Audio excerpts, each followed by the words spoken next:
Jayam Vishnupad Paramhamsa Privrajagacharya Stotaras Shishi Madhapai Charanada Vinda Bhaktivedanta Swami Maharaj Srila Prabhupada Ki Jai. Jayam Vishnupad Paramhamsa Privrajagacharya Stotaras Shishi Mad Srila Bhakti Siddhanta Saraswati Goswami Maharaj Ki Jai. Ananta Koti Vaishnavini Ki Jai. Namacharya Srila Haridas Thakur Ki Jai. Prem Sakho Shri Krishna Chaitanya Prabhu Nityananda Shri Advaita Gadadhara Shivasri Gaur Bhaktivinoda Ki Jai. Shri Shri Radha Krishna Gogopinath Shyamakunda Radhakunda Giri Govardhan Ki Jai. Shri Vrindavan Dham Ki Jai. Shri Mayapur Navadip Dham Ki Jai. Shri Jagannath Puri Dham Ki Jai. Tulsi Devi Bhakti Devi Ki Jai. Jamuna Devi Ganga Devi Ki Jai. Samaveda Bhaktivinoda Ki Jai. All glories to some devotees. All glories to the assembled devotees. All glories to some devotees. Gaur Premanande Haribo. Mangalacharna 1.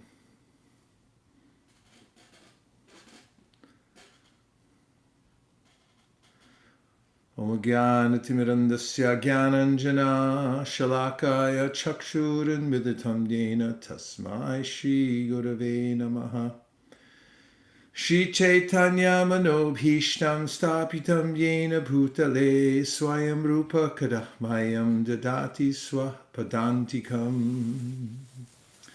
Vandeham Shri Guru Sri Yuta Padakamalam Shri Gurun Vaishnavamscha Shri Rupam Sagrajatam Sahagana Raghunatham Vitam Tam Sajivam Sadvaitam Sadvatutam Parijana Sahitam Krishna Chaitanya Devam Shri Radha Krishna Padan Sahagana Lalita Shri Vishakan Vitamscha Hey Krishna Karuna Sindho Dinabando Jagatpate Gopesha Gopika Kanta Radha Kanta Namostute Tapta Kanchana Gaurangi Radhe Vrindavaneshwari Rishabhanu Sute Devi Pranamami Hari Priye Vancha Kalpatarubhyascha Kripa Sindhubhya Evacha Patitanam Pavanibhyo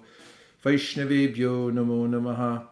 Jaya Shri Krishna Chaitanya Prabhu Nityananda Shri Advaita Gadadhara Shivasari Gaura Bhaktivinoda Hare Krishna, Krishna Krishna, Hare Hare, Hare Rama, Rama Rama, Hare Hare. I offer thousands of obeisances to the lotus feet of His Divine Grace, A.C. Bhaktivedanta Swami Prabhupada, my eternal spiritual master, to all the previous acharyas, and to all of you. Thank you very much for dedicating your lives to the process of devotional service under the shelter of Sri Chaitanya Mahaprabhu. Hare Krishna. I'm continuing reading from the Sri Chaitanya Charitamrita, taking up at Madhya Lila, chapter 22, which is called The Process of Devotional Service. And we left off at text number 134.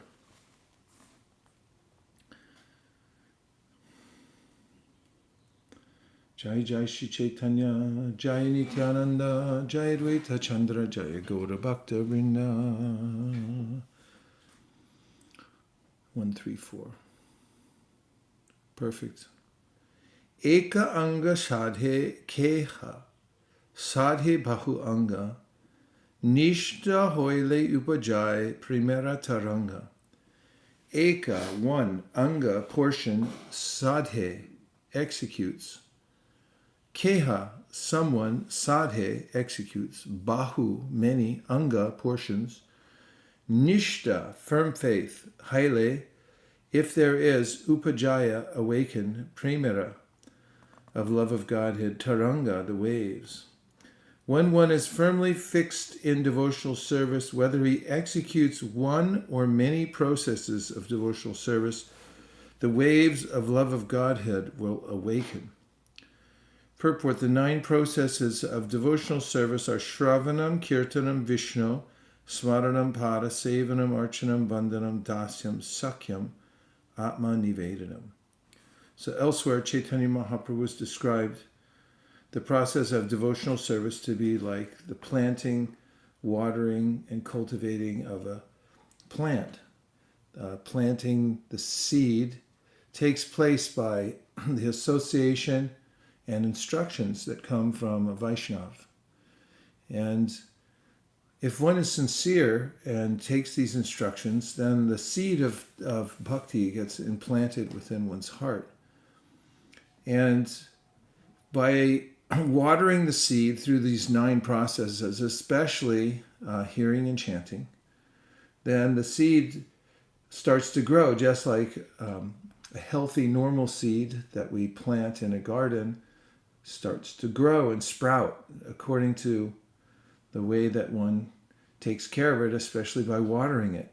To germinate a seed, you have to give it water and an environment in which it can take root. And then it grows from there.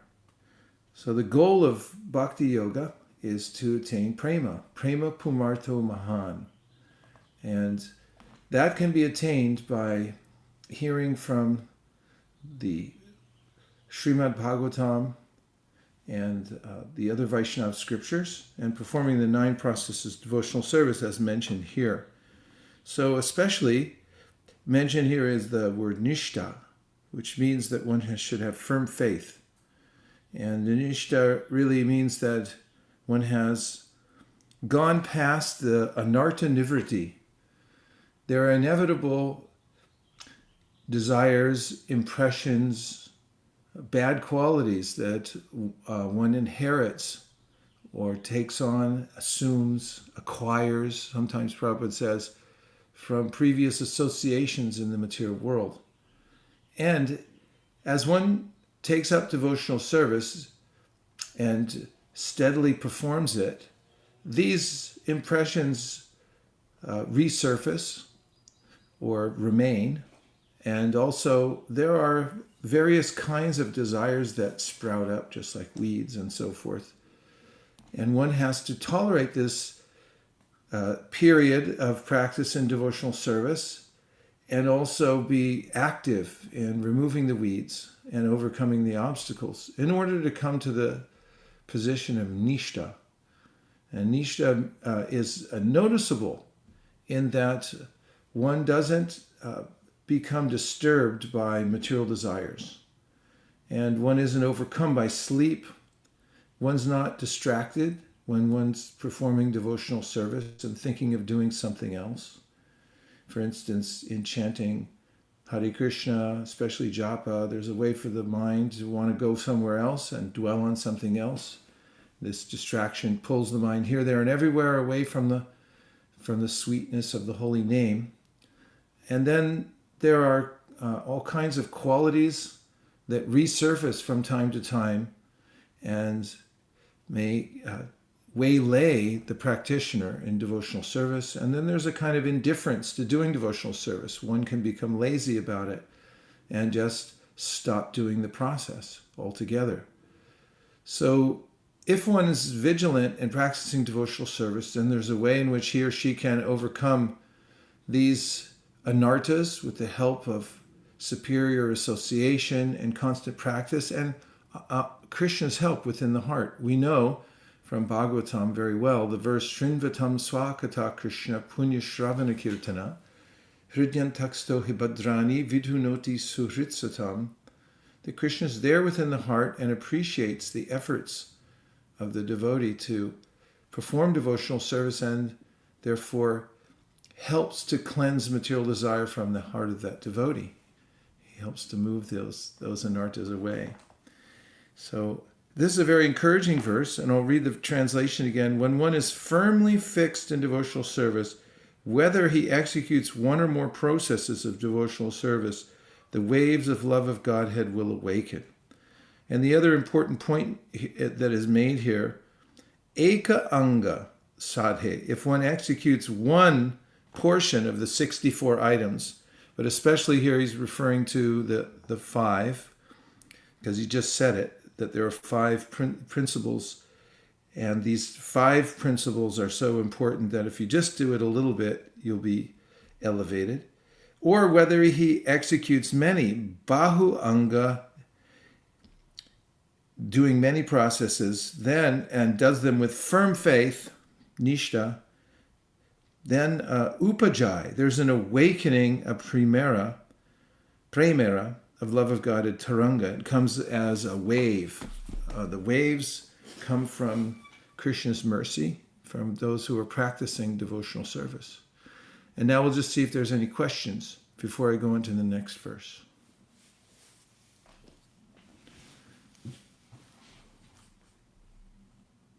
Hare Krishna, Gurudev. Oh, Hare Krishna, Damodar. How are you doing? Much better now that I heard your voice. Are you up in the Seattle area? Yes, I'm in Port Townsend. Nice. Very good, too. You have your mask on. Yeah, I'm actually at work right now. I might have Oh, boy. You're one of those frontline workers. Yes. Well, what a pleasure to have you. Yes. Do you have a question? I had a question from previous session. You were mentioning about the power of sound and how sound can affect our consciousness. And I was wondering about, sometimes people will use music as a way of like catharsis or empathy, where they are expressing their feelings, or they find music with similar feelings to what they have. And that can be in the lower modes too. But can there be any kind of therapeutic benefit to that kind of sound vibration? Yeah. I mean, really, in the Bharata Muni talked about the aesthetics of drama and the ways in which one can, starting with that art form, one can be become transcendent to one's body through the performance of drama. If you've ever been in a play, or not in a play, but watching a play, and then suddenly you find that you're not your body anymore. You are absorbed in the play and so forth. And similarly in raga, there's a emotive quality to the various scales that are played, so that one can experience different moods. In fact, I've been around devotees who are really expert in chanting the Bhagavatam, and who had really close contact with other experts and pure devotees who chant the Bhagavatam in many melodies. So he was showing us, that was in Mayapur, and he was showing us that this tune is meant to be sung in this part of the Bhagavatam, because when you sing it, when the gopis are lamenting, it's not a cheerful raga. you use a different kind of melody for that. So it along with the verse itself, it brings that out. And Chaitanya Mahaprabhu, especially in his final days with Ramananda Roy and Swarup Damodar, just relished that, and that was his main practice. It wasn't a practice, but it was his pastime, that he would listen to these beautiful songs from the Gita Govinda and other esoteric literatures, but they were sung. It's known that Swarup Damodar had a nectarian voice, and he would sing these tunes, and then it would transport Sri Chaitanya Mahaprabhu into Krishna's Leela through that process. So, and even in secular research, there's lots of evidence about the ways that the different scales, for instance, major minor scales, have obvious effects on us. The major chords are brighter and bring us up, and minor chords can be a little more melancholy or pensive. If I could play some major and minor chords, let's just hear it. Okay, 1 second. Let me just re-situate myself. Okay.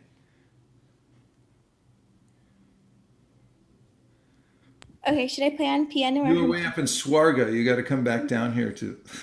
should I play on the piano or on the? Yeah. Play on the piano. Okay. Let me...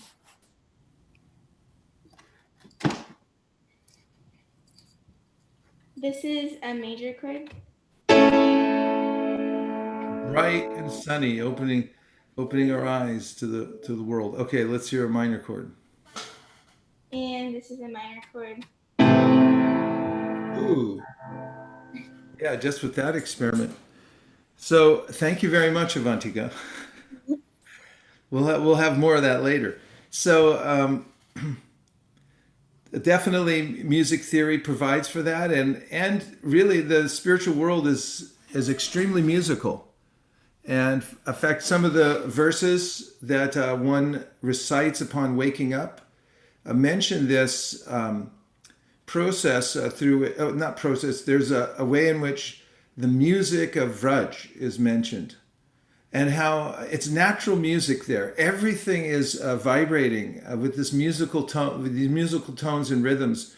So in this verse that is in the Archana Padati that one recites when waking up, it's describing how the gopis are churning the butter, and as they're doing so, the sounds of the churning along with their bangles is in a rhythmic way, and then they're singing from their heart about Krishna, and that sound vibration is going up into the sky and in all directions and lifting everyone up. And as you know well, Damodar, from Shreya Kanta Kanta Parama Purusha Kalpataravo Dhrma Bhumish Chintamani Ghanamai Toyamamritam Kataganam Natyam Gamanam Api Vamshi Priyasaki. The description there in the Brahma Samhita is every word is a song, and the flute is always accompanying the devotees there and lifting them up and so forth. It has so much to do with the tone of the sounds that we hear. In fact, I was just doing some research into that today because in the book I'm writing, the chapter, working title right now, is The Power of Sound. And I was reading about experiments with infants who are 10 and a half months old, and they were exposed to, they're given dolls that emitted different kinds of sounds, some of them very positive and some of them very negative. And then they were given a choice of which dolls they wanted, and they all gravitated towards the ones that had a positive affectation to them and so forth. That's not exactly musical, but the fact is that we're tuned to these various frequencies where we can appreciate. And the Bhagavatam also, 11th canto, mentions that the chakras within our bodies have various tonalities. And those tonalities are what is called unstruck sound. Here we're experiencing struck sounds because I do that. There's friction and it's moving air through my eardrums, and then it stimulates the nerve in my eardrum, and then it sends a signal to the brain and so forth. But then there's unstruck sound, which is on a very subtle level, and that vibrates within our heart. And there are certain mantras and tones that resonate with the various chakras. And then one can have a transcendent experience. Especially it's mentioned there about Omkar, because that Omkar is vibrating within the heart chakra. Anyway, those are a few thoughts. Did that answer your question, Dhameshwara? Am I on? Oh, okay. Yes. That was a wonderful answer. I appreciate it very much. And I'm really hoping that you're well. Thank you very much. Well and happy. And please stay safe in there. Thank you for being on the front lines and taking care of so many people. Hare Krishna. Nice to see you. How about some more questions? Hare Bol Gurmaj. This is Bhakta Alex. Hare Krishna. Wow, Bhakta Alex, great to see you. Thank you very much for what's going on so far. So I was curious, it struck me how Nishta, or the way you described it as firm faith, comes after Nartana Vritti. And so the system is set up in such a way that we have to get through a Nartana Vritti while there still may be some lingering doubts there. And so I thought it was an interesting setup, and I was wondering if you could speak on that a little bit. Well, of course, the sequence is mentioned by Vishwanath Chakravarti Thakur. Adau Shraddha Tata Sadhu Sangata Bhajana Kriya Tato Narta Nivriti Sat Tato Nishta Ruchis Tata Tato Bhavas. He describes all the way from Shraddha, and then one develops some faith, and this is commonly understood that by association with Vaishnavas, either in this life or previous life, one gets a samskar or an impression for devotional service. Those who take up bhakti in this lifetime have had some previous association with a Vaishnava somewhere, and then are predisposed to it. So when they see it again, then they awaken to it. And this is something that Krishna mentions also in the 6th chapter of the Bhagavad Gita, that those who have practiced yoga in their previous lives, then they naturally are attracted to it in this life. So that Shraddha typically gets awakened by sadhu sangha, and then after Shraddha awakens, then one really gravitates towards sadhu sangha, because the devotees are the most attractive. And oftentimes we see people walking away from various other kinds of engagements, because they're so attracted to the Vaishnavas, and just decide they want to dedicate themselves. And then there's this human tendency to want to make progress, and the way to do that is take up bhajana kriya. It means there's some path you can follow, a ladder to climb. And one takes initiation and makes vows, and rightly so, because by doing that, then one can step by step, gradually, as Krishna says in the Bhagavad Gita, the mind can be the best friend or the worst enemy. And through the process of bhakti yoga, one replaces these defective samskars, which are really gotten by us by hearing defective sound. When we listen to defective or altered sound vibration, it rearranges our brains. And that starts on a subtle level, and it expands into a gross level as well.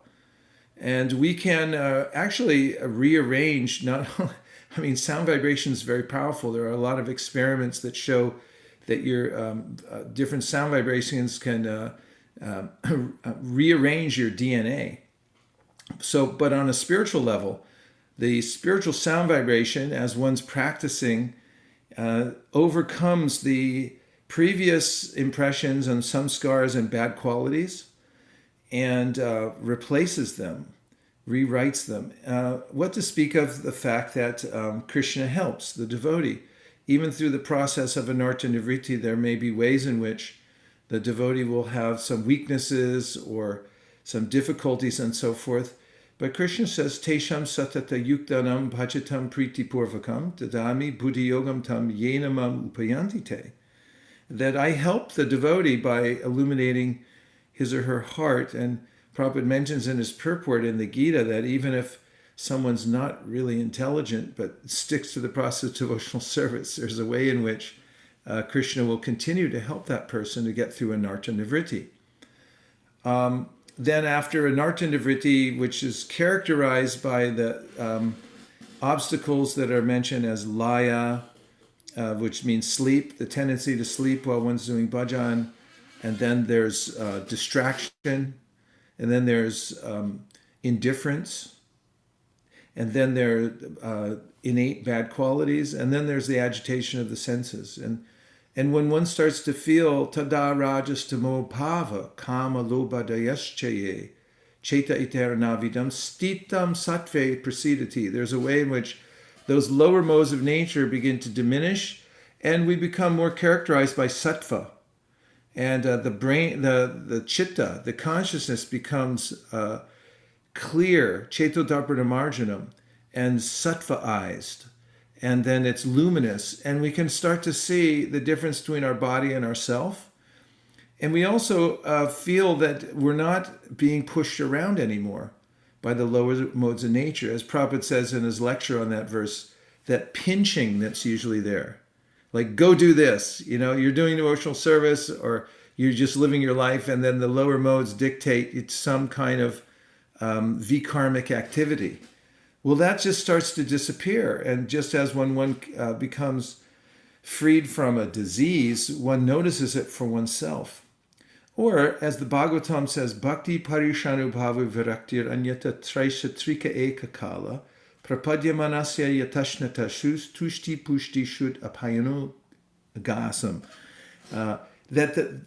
When you're hungry and you eat food, you naturally get satisfied and you get strong. And also you feel nourished. And all these things happen automatically by bhakti. So in anartha nivritti, at first, we may get pushed around this way and that way, but as we continue to take the process, we'll notice that we're getting nourished, and we don't want any more material sense gratification. It's just not of interest to us anymore. This is, the verse Krishna gives in the Gita where he says, Vishaya vinivartante nirahara sadehina rasavarjam rasopyasya paramdrishva nivartate. You're tasting something better.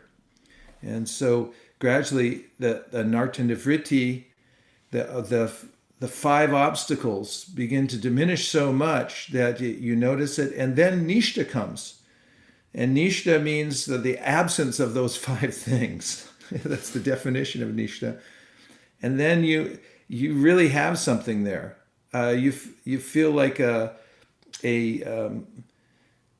you've accomplished something in life, because there's this sense that now I can really concentrate on moving forward in bhakti without being waylaid anymore.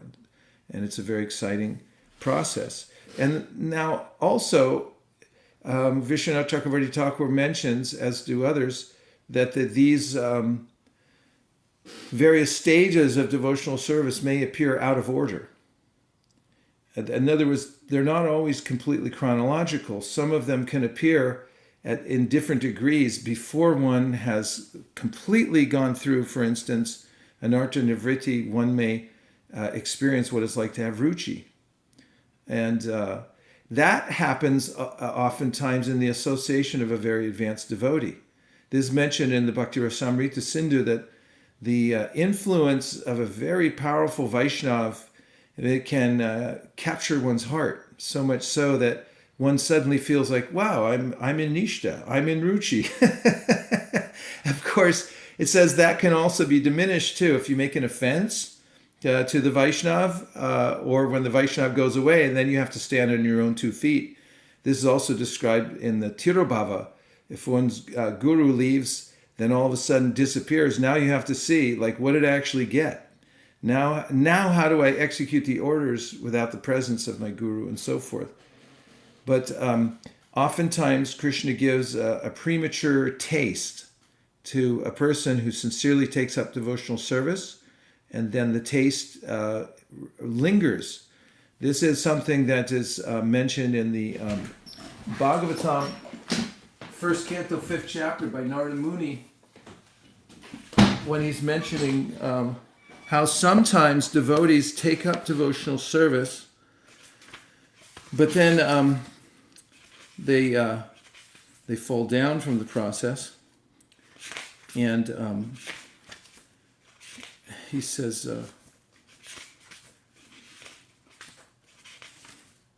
if you want to look at it, it's 1.5.19, Navaijano Jata Katanshana Vrajen Mukunda Sevan Yavaranga Samsritin Smaran Mukundangri Upakuhanam Punar Vihatumichenda Rasa Grahojana. So these words, Mukunda Angri, the lotus feet of the Lord, Upaguhanam, embracing. There's a way in which when someone takes to devotional service, he or she feels that Krishna is embracing me. He's embraced by the process of devotional service. And even if that person somehow or other falls down, katanchana means somehow or another, and that means that there are all kinds of ways in which anarthas can resurface as one's making progress and then just knock you off course. So this is Narada saying in this verse that the devotee, Mukunda Sevi, the person who's serving Mukunda, is not like others, Anvayat. And he refers to Vyasadeva as Anga, like a very endearing kind of a terminology, like you're part of me. Samsritim, material existence. So a person who takes the devotional service and gets this taste that Krishna's embraced me doesn't feel the same as an ordinary person who's fallen. And the reason is upaguhanam. Mukunda Angri upaguhanam is he's been embraced by the Lord. And rasagraha, he's been grabbed by that mellow, that taste. So he remembers it again and again. Prabhupada's translation, my dear Vyasa, even though a devotee of Lord Krishna sometimes falls down somehow or other, he certainly does not undergo material existence like others, fruit of workers, etc., because the person who has once relished the taste of the lotus feet of the Lord can do nothing but remember that ecstasy again and again. So even in the anarta nivritti stage, and one may be apakva or unripe, takes the process and then gets knocked off course, the devotee remembers that taste again and again, and then comes back to it later on. Anarta nivritti. So you have to be bad at something before you get good at it, and it's best to weather that and systematically go through the process and be patient and determined, and just know, Prabhupada says in the light of the Bhagavad, that if you follow in the footsteps of the previous acharyas and go on with your practice of devotional service, then the result is sure and certain. And then it's not as disturbing as if you think like, well, I'll never get there. I'm useless. I can't make it. So we shouldn't give into that kind of thinking that I'm not going to make it, because the Bhagavatam is much more encouraging than that. And Krishna is very, very merciful to those who try. Did that hit on your... Yeah, right on the head. Thank you, Maharaj. Okay. All right. Is there one more question? Prabhu, I just wanted to comment on the music that we were talking about the scales. There's one Prabhu called Sham Murari Prabhu, who is an IIT student in Kanpur, and he did a research that the Darbari Raga, when exposed to people who had intellectual deficiencies or cognitive impairment, it was very helpful. So I'm working with him. So we are trying to do a Hare Krishna Mahamantra with Darbari and use it with kids with autism to see how the effect would be. And he thinks that with the research that he has done and things from Bhagavatam, that it should be very helpful. I would like to volunteer to listen to that music also. Sure, Prabhu. And I'd love to see the research too. It's something I could definitely use in the paper I'm writing right now. Yes, Prabhu. Thank you very much. And as a singer, you know about all these things. Is that the Vamshuli? Is that Vamshuli? I can't tell because he's frozen now. He is. Hare Krishna, frozen in South India. Can you communicate, or are you frozen by the internet there? Hare Krishna. I think he's... Okay. I'm going to read a couple more verses because this is really nectarian, and if Vamshuli gets his internet back, he can comment or write his comments in the box. That is the chat box. So the next verse is 135. This is Mahaprabhu speaking. I mean, it doesn't get any better than this. Nobody's better than Lord Chaitanya. And we've got the Chaitanya Charitamrita. And this is Lord Chaitanya speaking to Sanatana Goswami. So just open your ears and let this nectar go in. Mahaprabhu says, Eka ange siddhi paila bahu bhakta gana. Ambari shari bhaktera bahu anga sadhana. So eka ange, by one portion, siddhi, perfection, paila, achieved, bahu, many, bhakta gana, devotees, ambarisha adi, King Ambarish Maharaj and others, bhaktera, of devotees, bahu anga sadhana, execution of many processes of devotional service. translation. There are many devotees who execute only one of the 9 processes of devotional service. Nonetheless, they get unlimited success. Devotees like Maharaj Ambrish execute all 9 items, and they also get ultimate success. I'll read it again because I misspoke on the word ultimate. There are many devotees who execute only one of the 9 processes of devotional service. Nonetheless, they get ultimate success. Devotees like Maharaj Ambrish execute all 9 items, and they also get ultimate success. Shri Vishnu Shravane Parikshita Bhavad Vaisesika Kirtane Prahlada Smarane Tadangri Bhajane Lakshmi Pritu Pujane Akrurastva Vibandane Kapipatir Dasyeta Sakyarjuna Sarva Swatmani Vedane Balirabhut Krishnaptire Shampara. We can add this verse to our nectarian verses. I've been meaning to do that for a while. And the last time I was reading that verse, I was driving with Premani Chaitanya in his car into Vrindavan. So whenever I hear this verse, I remember going into Vrindavan. And here's the translation. Maharaj Parikshit attained the highest perfection, shelter at Lord Krishna's lotus feet, simply by hearing about Lord Vishnu. Shukadeva Goswami attained perfection simply by reciting Srimad Bhagavatam. Prahlad Maharaj attained perfection by remembering the Lord. The goddess of fortune attained perfection by massaging the transcendental legs of Mahavishnu. Maharaj Prithu attained perfection by worshipping the deity, and Akrura attained perfection by offering prayers unto the Lord. Vajrangaji, Hanuman, attained perfection by rendering service to Lord Ramchandra, and Arjuna attained perfection simply by being Krishna's friend. Bali Maharaj attained perfection by dedicating everything to the lotus feet of Krishna. Purport: this verse appears in the Padyavali 53 of the Bhakti Rasamrita Sindhu. And now we have the famous verses that come in the Bhagavatam about Maharaj Ambarish.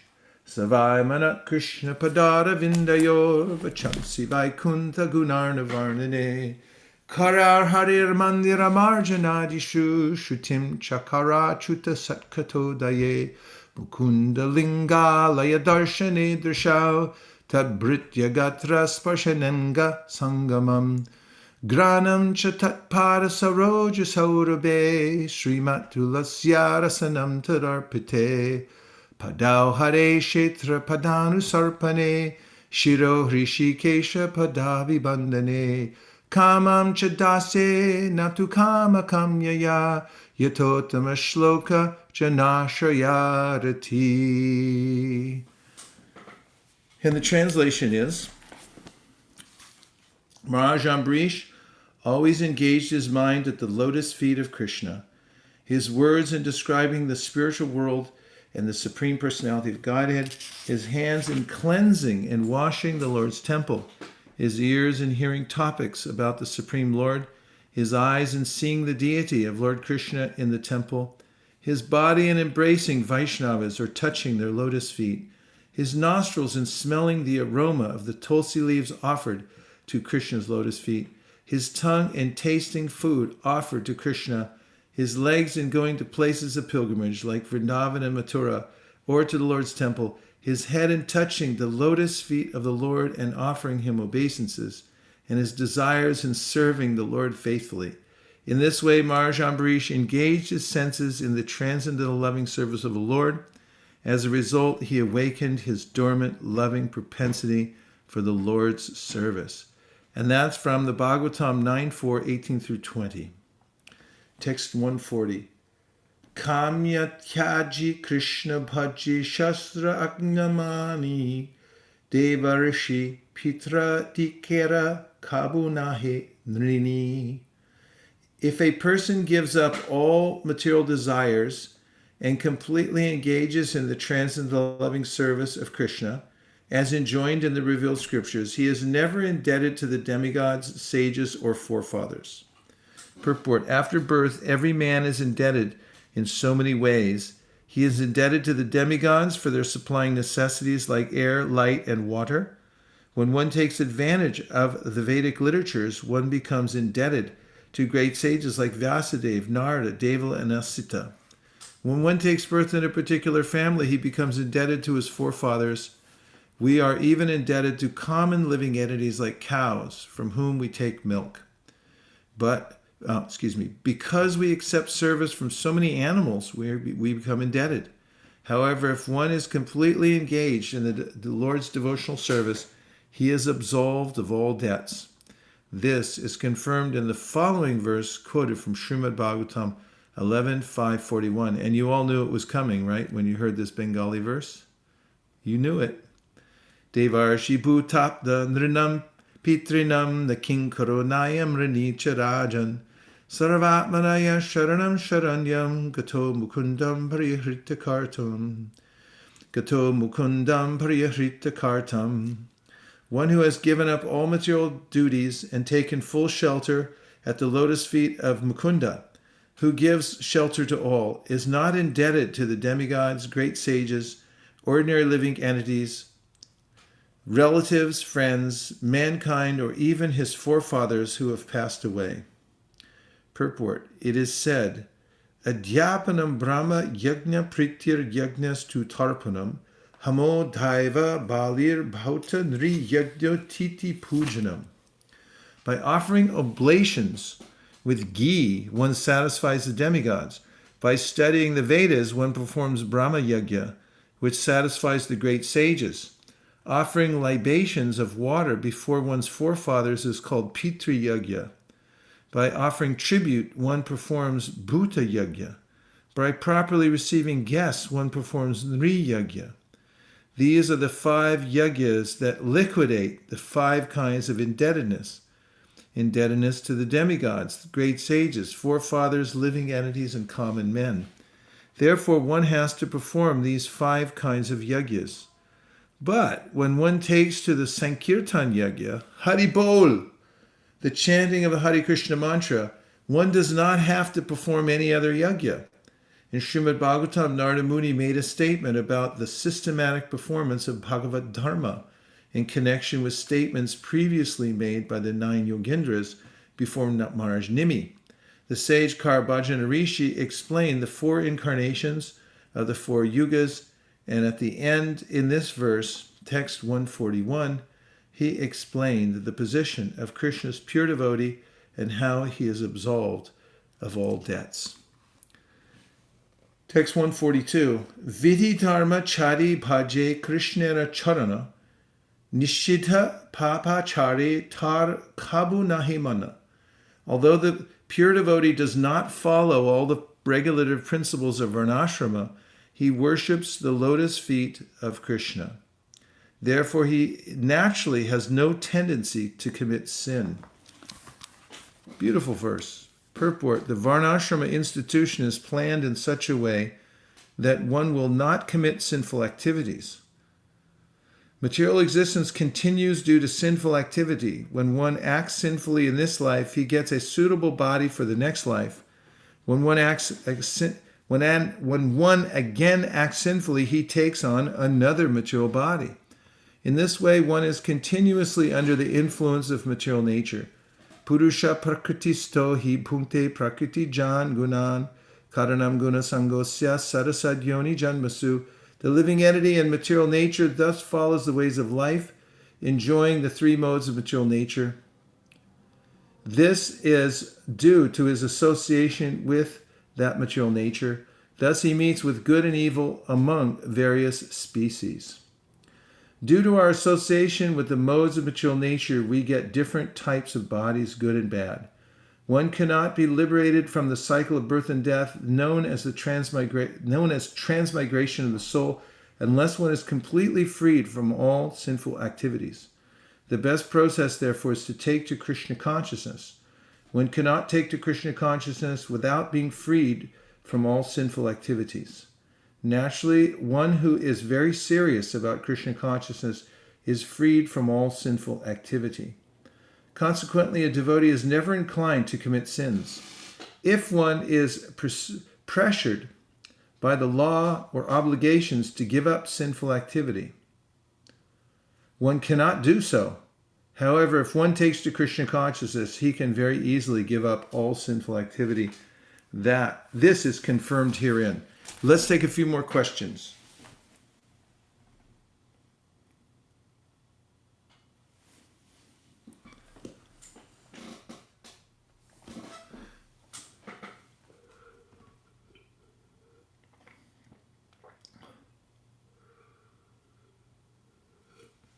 Guru Maharaj.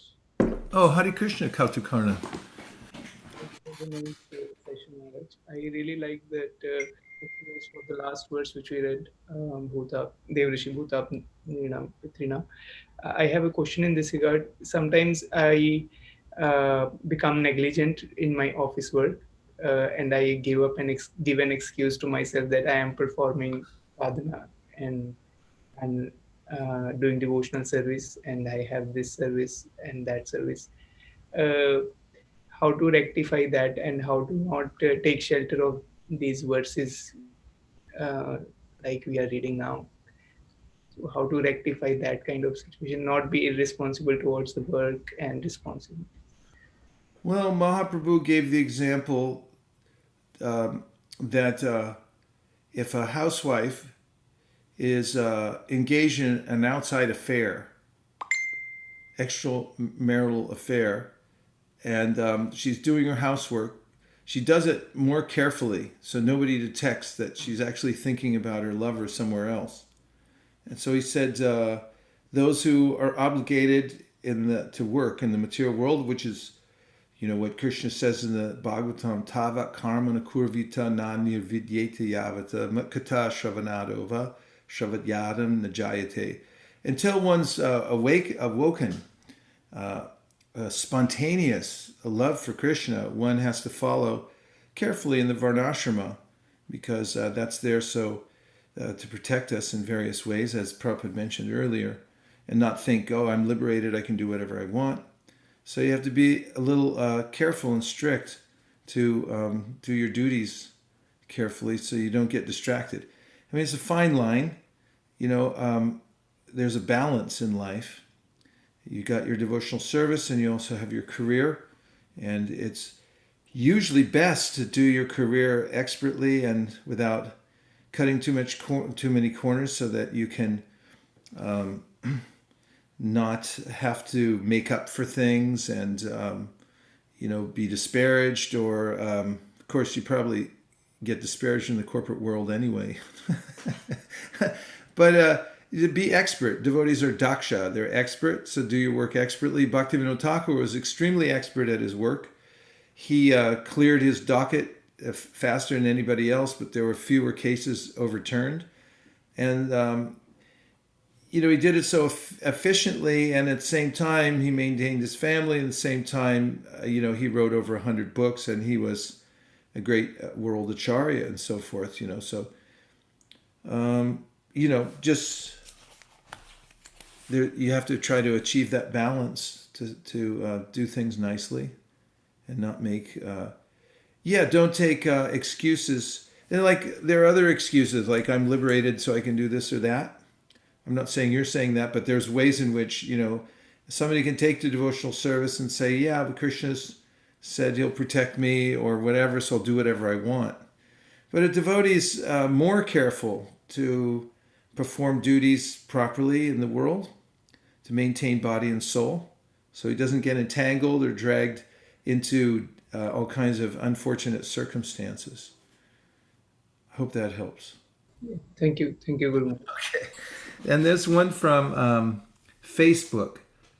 Stephanie, thank you for writing. She says, what should we do when we don't find this taste? Because in theory, I know that Krishna is in his holy name, but in practice, sometimes I cannot find him. And for experience, I know that there are some days that I cannot connect with him, but there are many days that I cannot find him, is like he is hiding himself.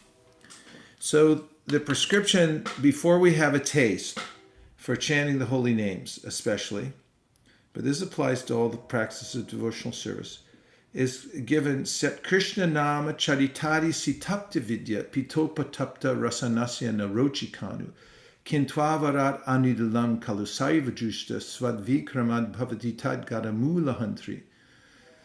Rupa Goswami says in the beginning, when we take to the practice of chanting the holy names, that we may not just not have a taste for it, in other words, we're not tasting the sweetness, but it actually may taste bitter. And he said this is just like the disease jaundice, which makes everything taste bitter, including the curative for jaundice, which is sugarcane juice.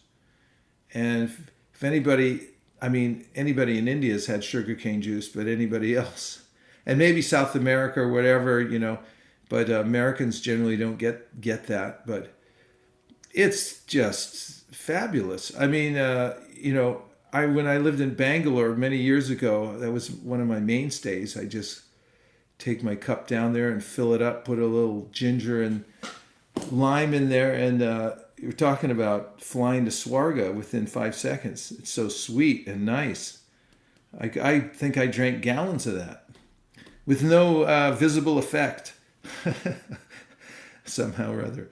But even that tastes terrible when you have jaundice. So he says you keep taking the sugarcane juice because it'll help cure your liver from the disease. We have a similar disease called avidya, which means ignorance. And we have to cure it by taking the medicine. So in the beginning, when you don't have a taste, you can get a taste by being dutiful. If you say, I don't have a taste, but I'm going to do this anyway, there's a taste in that. People all the time from doing their duty, they get a taste. Not only that, they're admired by people. It's like, why are you doing it? You don't have to. It's like, it's the right thing to do, so I'm doing it. And then suddenly, because you're doing the right thing, you start to feel, better about yourself. That's a kind of taste. And other people appreciate you. And Krishna appreciates you when you do your chanting, even though, because it's a service. Sevon mukhi jivado. You're serving Krishna with your tongue, even if you don't feel like it. Now, here's another important point for you, Stephanie, and that is that Krishna, at the end of the 3rd chapter of the Bhagavad Gita, says, Evam buddhi param buddva samstabhyatmanamatmanaha jahi shatra mahabaho kamarupam durasadam. He says in the beginning, before you have that taste, you have to use your intelligence to overcome the unruliness of the senses. And the intelligence can be fortified by reading Bhagavad Gita, which is Prabhupada calls the Vedic Intelligence. So one thing that will help your chanting and your process of devotional service is read at least one chapter of Bhagavad Gita a day. Because then Krishna enters into your intelligence, and when it comes for time to do devotional service or make decisions about your life, then there he'll be for you in the form of his voice from the Bhagavad Gita, instructing you, and you'll be able to overcome all the obstacles of conditional life by his grace, by listening to Bhagavad Gita. And then as you continue to chant and get association with advanced Vaishnavas, magically you'll start to develop this sense of, you'll develop a real taste when the avidya subsides. I hope that's okay, Stephanie. Any insight, Amit Chowdhury, any insight on how to deal with uncertainties in life? Yes. Krishna mentions in the Bhagavad Gita that the material world is an unstable place. He points out that it's being constantly annihilated and then recreated. It's never the same. So we're going to the first way to deal with uncertainties is to know that uncertainties abound. There's never a time when we can be certain about anything in this life. And we have to take a different perspective, because if I think, look at, I'm an American, therefore things should be like this. You can't count on that. I'm Indian. I'm a man. I'm a woman. I'm this age. Anything can happen at any time in the material world. Therefore, it's called padam padam yad vipadam. Bhagavatam warns us. In fact, Bhagavatam is so much our friend, and Bhagavad Gita. Nobody else tells us this stuff very clearly, straightforwardly. But Bhagavatam says, be ready for uncertainties and take shelter of Krishna. And if you take it that whatever happens to me in this lifetime, I will tolerate it, and I'll take shelter of Krishna and his instructions and his process of devotional service and his holy names. And if we do those two things, learn to tolerate that things don't go our way, and that there's going to be uncertainties, and take shelter of Krishna. Krishna is the only certainty in this world. And that is that if this is certain, the sun may go cold and the moon may turn hot, but Krishna always keeps his word. You can be certain about that. This is one of the qualities of Krishna, as he's always there for us. So this is the only safe position. And the best way is to really develop a relationship with his holy names. And Namrata said, thank you. I really like this. Get the taste by being dutiful. Yeah. That's a general principle, that when we do the right thing, it's in sattva gun. And if we do the right thing for Krishna, then there's a kind of natural expansion of our consciousness where we feel bigger. We grow by doing that. Anything else from in the live Zoom room?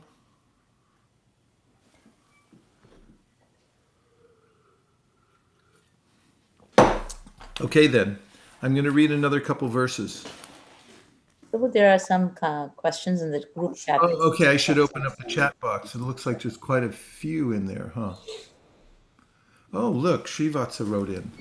Hare Krishna, please accept my obeisances. All glories to Srila Prabhupada. What is the sign of someone going from the stage of bhajana kriya to anartha nivriti? Well, bhajana kriya means that you take to the process by initiation. You take vows. Like, you know the verse, Krishneti yasya giritam manasadriyeta dikshasti chet pranati bishta bhajantamisham shushushaya bhajana vignam ananyamanya nindari shunya hridam ipsata sangha labhya. There's a way that if one dedicates oneself to the process of devotional service through diksha, divya jnanam yuto dadyat, kuryat papa sisankshayam, tasmat dikshesti sa prokta deshi kais tattva kovidai. The intelligent people, kovidas, say that the process of divyam jnanam comes through diksha. That is, dedicating oneself to a spiritual master and accepting the mantras given by the guru. This is the bhajana kriya. You take to the process very seriously. Divyam jnanam yuto dadyat. And then from bhajana kriya, you're naturally going to come into anartha nivriti. And some people go through it faster than others. It depends on our previous condition. Krishna says in the Gita, Yesham twantakatam papam jananam punya karmanam te dvandva mohanir mukta bhajantimam dhridavrata. Those who are freed from sinful reactions, and they don't have that pressure from the lower modes of material nature, it's easier for them to be dhridavrata. They can stick to bhajana kriya or the vrat of practicing devotional service because they're not being dragged down all the time by rajas and tamas. But no worries. If you are, you'll overcome it by being steady through the process. That was just the first part of his question. It almost seems as if both are tied together. Since as one does their bhajan, they might pray to Krishna to remove their anarthas, and anarthas gradually become less and less prominent. Is this an example of something that might arise out of order? Thank you for this amazing class. Thank you for being there. It can, but generally the process of learning goes like this. First of all, there's unconscious incompetence. This is a sad, sad condition, that I'm incompetent, but I don't even know it. Then there comes that awakening to my woeful situation, which is conscious incompetence. And now I know that I'm really bad. And then you get consciously competent by practice. And that will happen in devotional service. And then comes unconscious competence. It becomes so spontaneous. So by association with the modes of material nature and the material world for so many years, we've been contaminated by all kinds of lower qualities that have nothing to do with us. It's not a hopeless situation, because what we are is transcendence.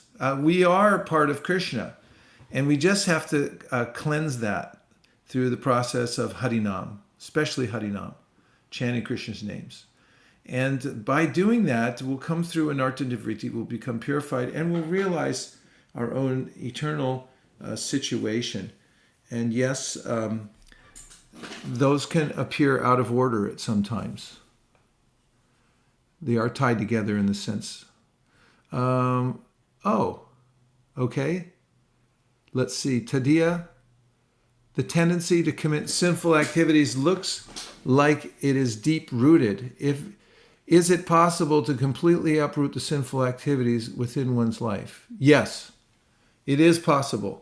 Especially as we read the other day from the 6th canto of the Srimad Bhagavatam, these desires to commit sinful activities can be uprooted by the process of bhakti, of devotional service. Yes, and chanting the holy names. Sadhu Vrindavan, Hare Krishna. Krishna says in the Bhagavad Gita that if you pray to him, he will preserve what you have and give what you lack. You should depend only on Krishna, but sometimes we feel insecure that Krishna will not give us what we really need. So how do we stop this insecurity and fully depend on the Lord and serve him to our fullest extent? Feel insecure, Krishna will not give us what we need. No, he'll give you what you need. He may not give you what you want. And there was an old song, you can't always get what you want, but if you try sometimes, you might just find you get what you need. That was a popular song in the 60s. And so that's true with Krishna too, because for devotees, he has our best interest in mind. And he doesn't always give us what we want, because what I'm asking for may be detrimental. And sometimes he takes away things so that we can come into our right mind. Listen to Prabhupada's lectures. You know, he talks about this, Yasyaham anagrinnami harishetad dhanam shanai.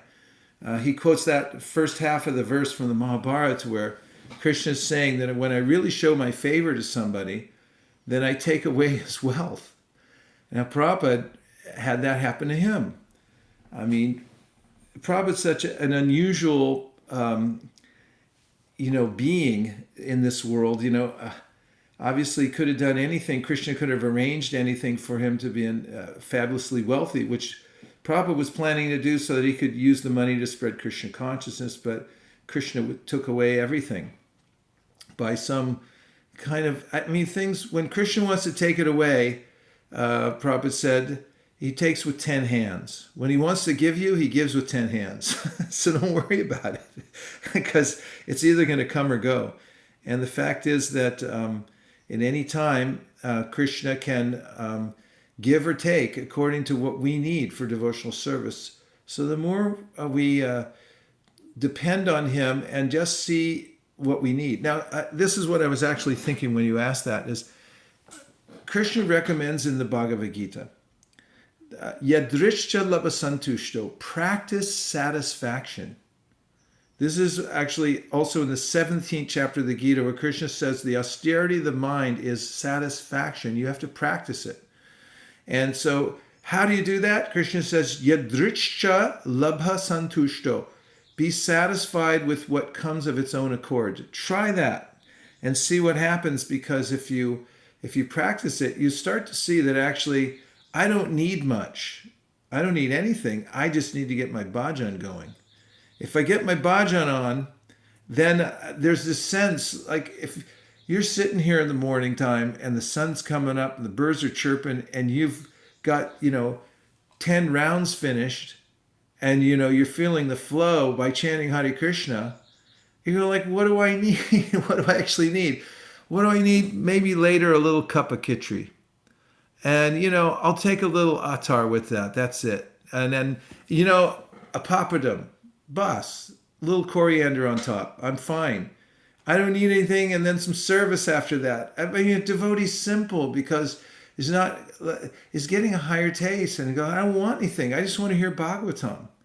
And I just want to go do some service. And whatever, when we have that, then we have real opulence in our life. And Krishna can give and take. Sudama Brahmana, he was the poorest of the poor. His cloth was all torn and old. He lived in an old wrecked hut. They didn't have enough money. He was skinny like anything. And then his wife said, you should go see Krishna in Dwarka, your old friend from Gurukula. And she was thinking, maybe he'll give you something, And when he was leaving, she got some chipped rice from a neighbor. And Sudama was embarrassed about it, but, she was dutiful. She tied it up in a little piece of cloth and gave it to him, and he tucked it away. And when he got to Dwarka, Krishna honored him and washed his feet and sat him on his own bedstead, and he was worshiping him, and then talked to him about the old days and how they were lost together in the forest during Gurukul when they were looking for wood for their guru, and the guru came, his guru Sandipani Muni came and saved them the next day, and he blessed them because they had put this austerity for him. And then he was remembering his old friend, and then when Sudama was about to leave, then Krishna, I think you brought me something. Sudama was embarrassed. I can't give that to Krishna. But Krishna took it anyway, and he took one bite of the rice, and then Rukmini grabbed his arm. She said, no more. And I'm already so much indebted to him just for this one little offering that he gave. And then he went home thinking about Krishna. He said, well, he didn't give me anything. I didn't want anything. And when he got back to his old ramshackle hut, it wasn't there anymore. And there was this palace that was more opulent than Indra's. And there were beautiful demigod-like people, Gandharva-like, there offering prayers. And his wife came out. She was transformed into a beautiful maiden, the most exotic clothes and everything like that. And then, this was Krishna's arrangement for him. So Vishwanath Chakravarti Thakur says at the end of that commentary of that Leela, he says that Sudama was attached to poverty. He didn't want anything. So Krishna gave him all that to show that a devotee, it doesn't matter if you have a lot or you have a little. For a devotee, it's the same. So we have to adjust ourselves through satisfaction is the short answer.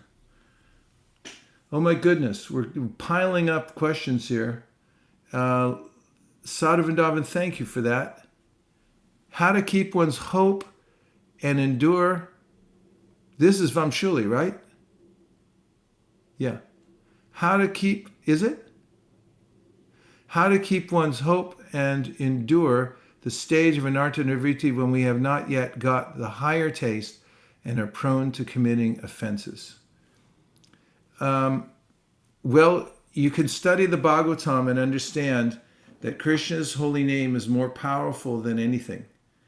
And also, always do your best to develop a penchant for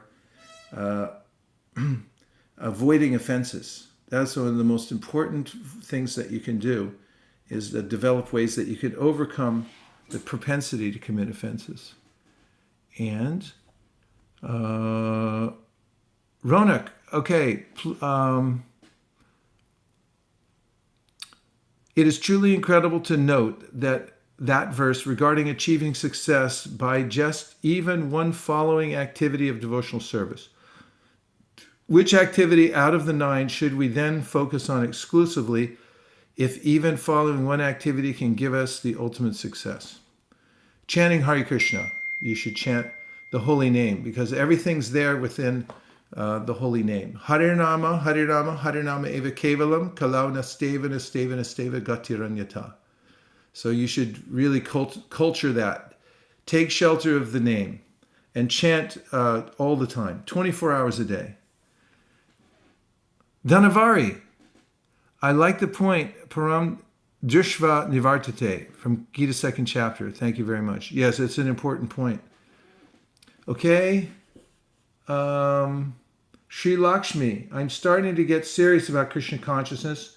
I finally chant for 2 hours. Good for you. 1 hour in the morning and 1 in the evening. I have a long way to go with clearing up food habits of family. It's a struggle, but I am determined to stay on the path. How I can make small progress and still be hopeful that I will get to higher state of devotional service. Well, understand that there's no material impediment to devotional service.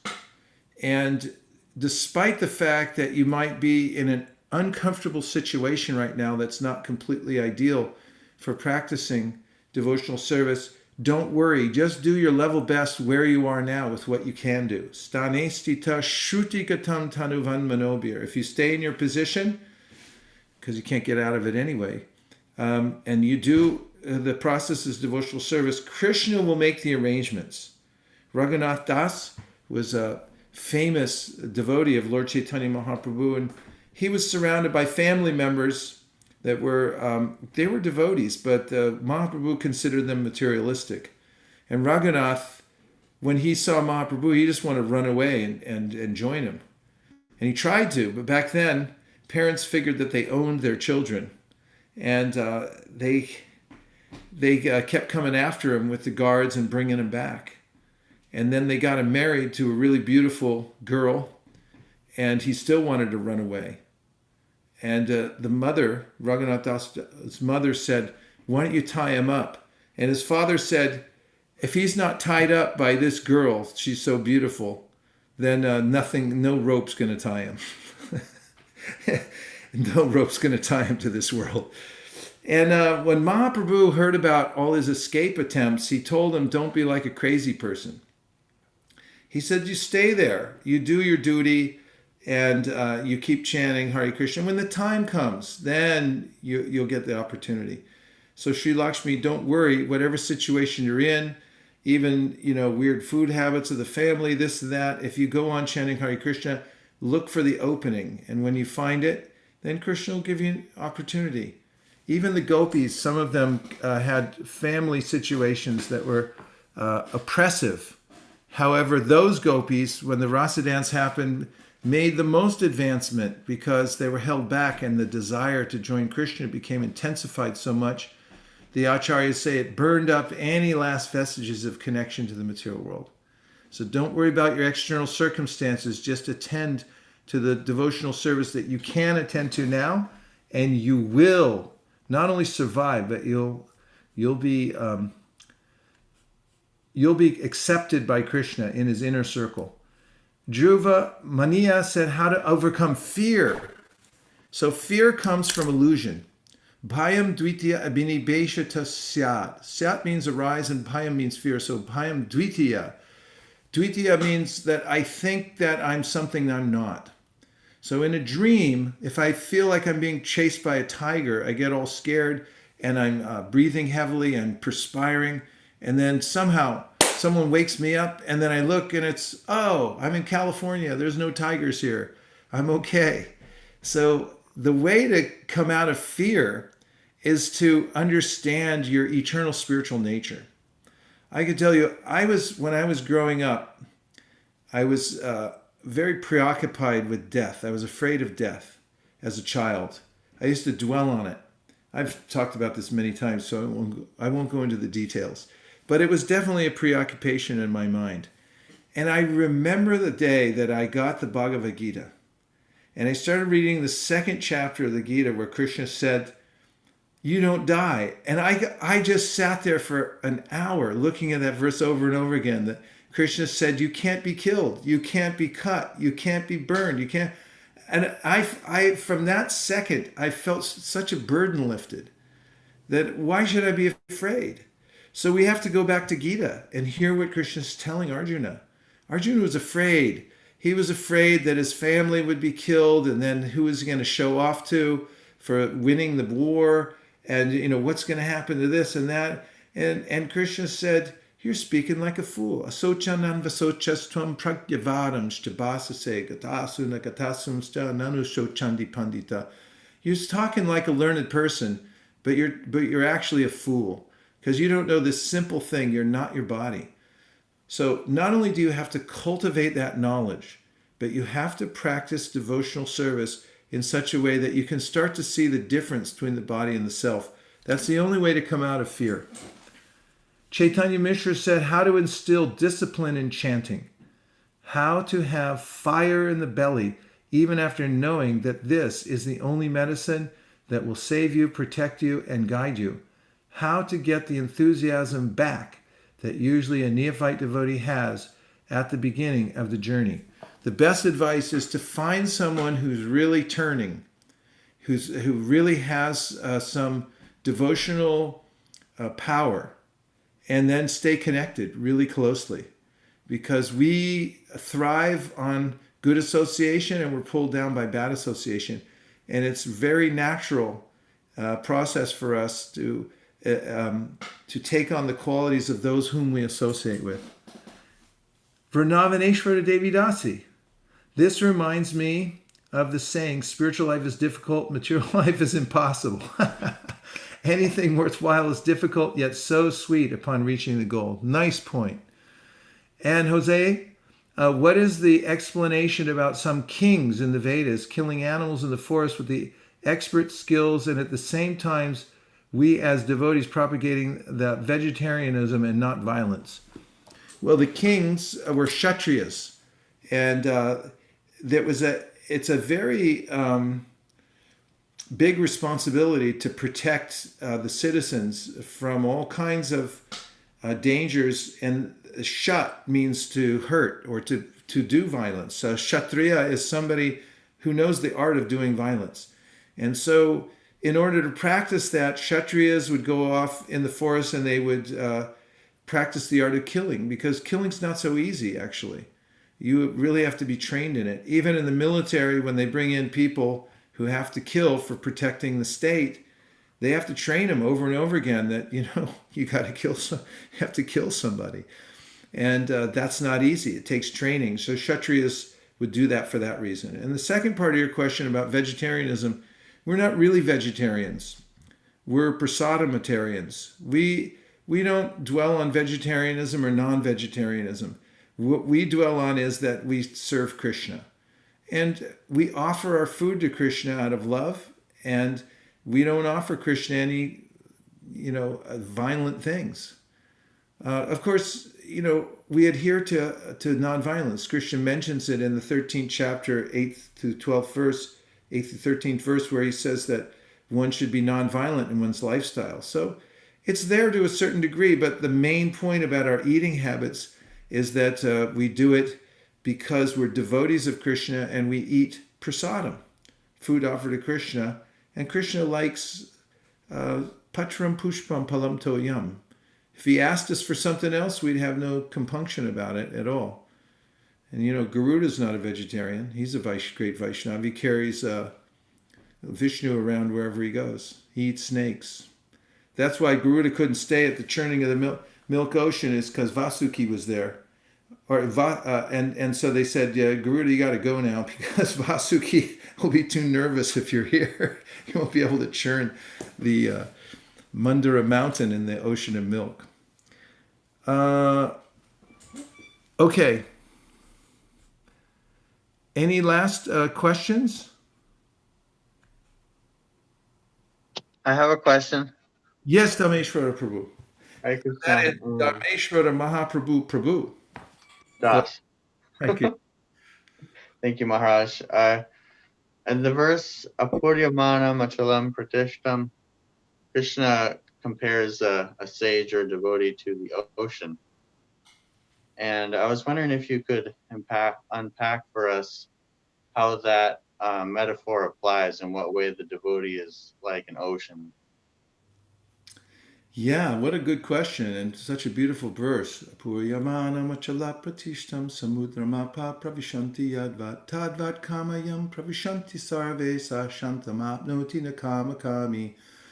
So here, Krishna gives this beautiful metaphor about how a self-realized person is like the ocean. So the ocean has millions of rivers pouring into it, but it doesn't change. In other words, it's so vast that it remains at the same level without being influenced by all these rivers. So then he says, in the same way, Tavat kama yam pravishanti sarve sa shantam atnoti nakama kami.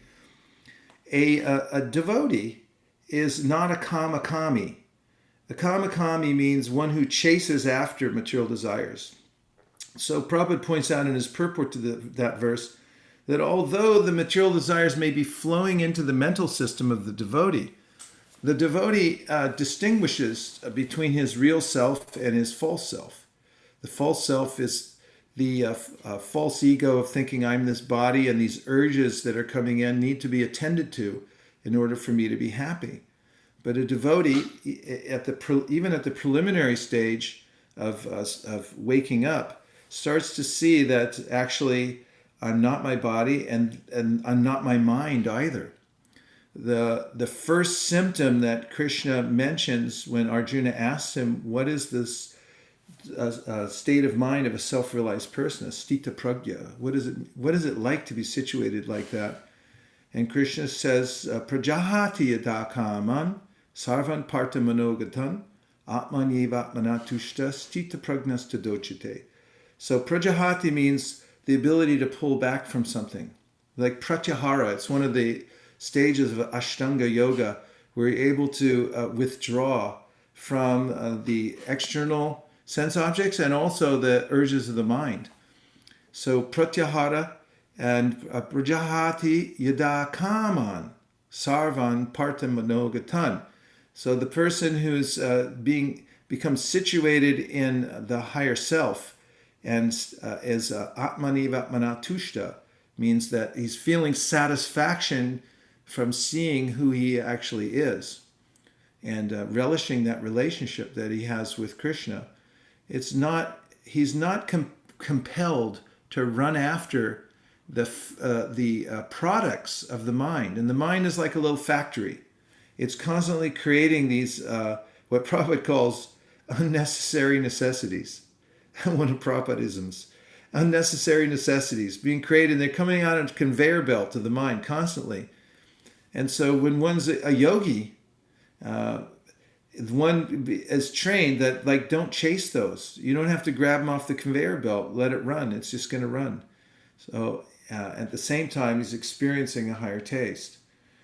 So this is a sign that one is advancing stita pragnastadochite and is becoming fixed in consciousness, is when one can experience happiness within oneself, a satisfaction, and doesn't need to chase anything else. And then one's like the ocean, very, very deep and sober, and sees that things come and go of their own accord here in this world. And this is advice given by Krishna in the Bhagavad Gita, that things come and go, like winter and summer seasons. Narada in the Bhagavatam says, don't chase after that which is going to come of its own accord anyway, and don't try to keep away unhappiness, because there's a natural way it comes, but don't relate to it. Just see that I'm only passing through this world. Like right now, during this great upheaval in the world, there's an expectation the mind might have that, I want things in a certain way. But if we don't have those expectations, we just say, the material world's really churning and it's moving in all different directions, and we learn to be satisfied in doing our bhajan and doing our service and so forth, and staying steady in our duties in life, in our work and so forth, and take what comes. Then we'll be like that ocean. We won't be disturbed by all the different kinds of desires or other kinds of changes that are going on in the world. Was that okay, Dhameshwara? That was wonderful, Maharaj. I've been finding so much inspiration in those verses lately, and I think in the past I had a lot of focus on stopping material desires, but now I'm finding the more I'm just satisfied in my heart that I'm able to just let things go, just come and go, and I get realizations about these verses like just really quickly. They're so nice. They're timeless, aren't they? Yeah, Yeah. just like I was thinking about Sthita Pragya, like I've been wondering for a long time exactly what that means, and it occurred to me in relation to that verse, Dhyayato Vishayan Pumsa, there's this kind of pathway of degradation our mind can go down, contemplating things that are against our moral and spiritual values, and then we get invest our energy in that, and we get all these desires, and we get frustrated and confused and do stupid things. But Sthita Pragya means someone whose consciousness doesn't go down that pathway because they're satisfied within themselves. They don't find any appeal in it. Yeah, when I was in Mayapur last year, year before last, for the it was the so-called SGGS. A lot of the ISKCON leaders come together. So I was sitting at a table with a few God brothers. One of them was Jayapataka Maharaj. And so we were talking, I forget the exact subject matter, but it had we were supposed to be talking about how to solve some problems or make ISKCON better or something. And he said something that really stuck with me. He said, should train devotees from the very beginning about thinking, feeling, and willing. And to know that there's a way in which if you fortify your intelligence and also you're getting a taste, then you can stop the process from going from thinking to feeling to willing in the beginning. And it's something I'd heard so many times. Prabhupada used to say it, but he brought it up, and I thought, what a timeless piece of advice. And one of the ways I've always gravitated towards the Bhagavad Gita is because Krishna gives us such practical advice, like this Dhyayato Vishayam Pumsam Sangasteshu Bhajayate. It's something that we can see as a psychological trait that is repeated over and over again, or a psychological urge to look at this, look at that, and we know that we get burnt by it in the end. But why is that happening? And when Krishna explains it, it makes such perfect sense that this is why it's happening. And having that information is very, very helpful to be able to process the kinds of things that come through the mental system and just realize, they're passing through. And I don't have to freak out either way. If they come in, they're there because of past conditioning, and it's not something I have to beat myself up about, and I don't have to chase it. I have to just stay steady in what's there for my service and for my relationship with Krishna. Tasty verses, Dhameshwara. Thanks for bringing them up. Thank you. I'm very grateful for your association. It was so nice to have you here, and we got to see you there in action, there with your mask on and everything. It's a harrowing thing that you're doing, and thank you. Okay, I think it's past the time when this class goes. The class usually goes till when? 10?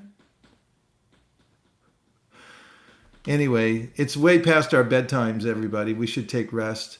But it's such a pleasure to be able to take shelter of Krishna's instructions at any time of day or night. So just remember Bhagavad Gita, because don't overlook the Gita. There's so many books out there nowadays, but if you get solid in the Gita, that's real nishta. That's where it comes from. You have to fortify your intelligence, become a lover of the Gita, start there, and get through Anartha Nivritti with the help of the Bhagavad Gita. Krishna's non-different from his words in the Gita, and if we take shelter there, we'll be saved. So much trouble. So much trouble. So thank you very, very much, everyone. And there are more questions. We're going to save those. Somebody will copy them off of the board and off of the text box, and we'll get back to you. Because we ran out of time, I think, right? Except for one last little kirtan, just so the neighbors can hear that we're doing something in here. They make noise all day. I can too. Namah Vishnu Padaya. Everybody. Krishna Krishnaya Bhutale Sri Mate Bhakti Vedanta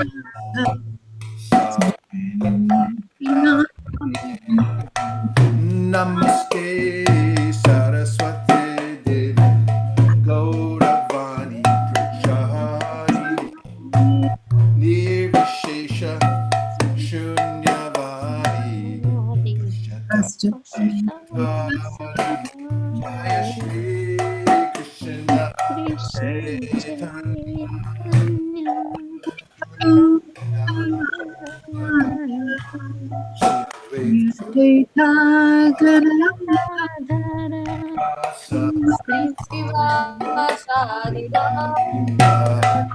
Hare Krishna Krishna Krishna Hare Hare Hare Rama Hare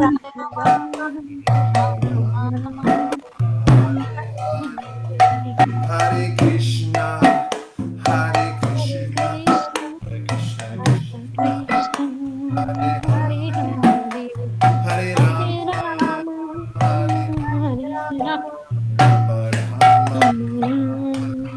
Hare Krishna Hare Krishna Krishna Krishna Hare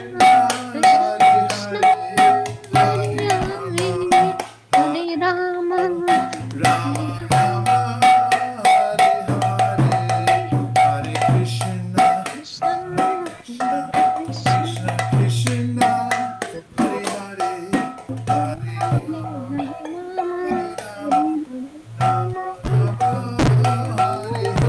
Hare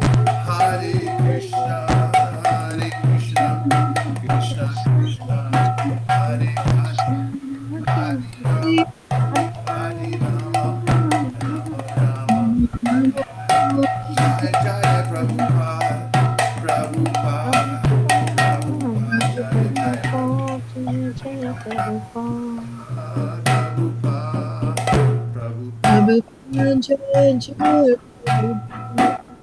Nitai Gaura Premanande Hari Hari Bo Hari Bo.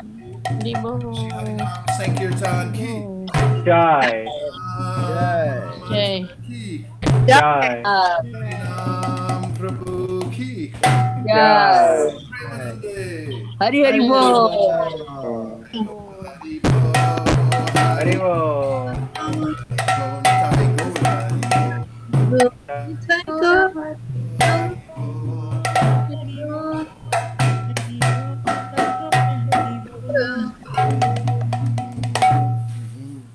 Could everyone please come off mute and say Hare Krishna? Hare Krishna. Hare Krishna. Hare Krishna, Hare Krishna, Krishna. Krishna, Krishna Krishna. Hare Krishna. Krishna. Hare Rama. Hare Krishna. Hare Rama. Rama Hare Hare. Hare Krishna. Hare Krishna. Krishna. Hare Krishna. Kripa Sindhu Patitanam Pavnebhyo Vaishnavebhyo Namo Namaha. Everyone, please keep the transcendental vibration going. Never stop. Keep it going 24/7. Hari Hari Bo. Hari Hari Bo. Bol.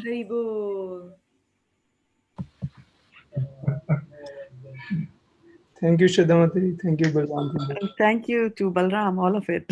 Thank you, Shraddha Thank Mataji. you, Balram. Thank you. Thank you, Balram Prabhu.